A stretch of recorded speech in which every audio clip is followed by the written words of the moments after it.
Well, this protest just getting started here on the west front of the Capitol. This is a group called the Justice League that has been marching for a while now. This protest was organized long before the Baltimore incident, but the protest leaders here say that Freddie Gray is one of many people, many police victims, including Eric Garner and Michael Brown, who they are here on behalf of. See, this is just going to get started in just a couple of minutes.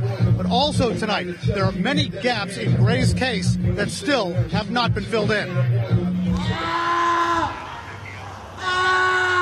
The inconsistencies begin outside the police van. Freddie Gray's body is limp. A witness yells to officers he can't support himself. His leg broken, y'all dragging him like that. But the mayor and police cite this frame of video, claiming Gray was using his legs when he got to the van.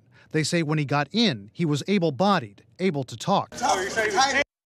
None of the officers describe using any force against Mr. Gray. Witnesses say they saw something rougher. They flipped him over and they put both knees on his back and held him there till the cruiser came to pick him up. Later, when Gray was taken out of the van less than an hour after he got in, he couldn't breathe or talk. He lapsed into a coma and died a week later of a severe spinal cord injury. The critical questions remaining tonight: what caused his injury and what happened inside the police van?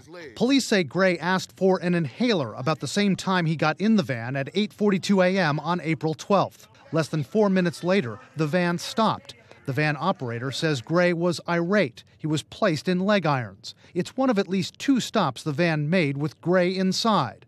Another was to pick up another suspect. Police say the 2 were separated by a metal barrier. We learned for the first time that at some point, probably right before he was sent to the hospital, there was a second person in the van. Well, that's a curious thing. And we heard that he was separated by some kind of screen, but did he hear anything?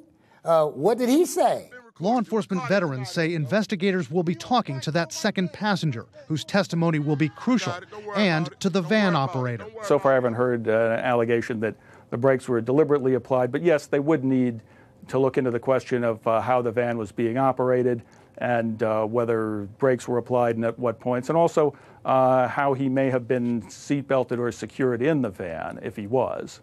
Another key question: why it took so long for Gray to get medical attention.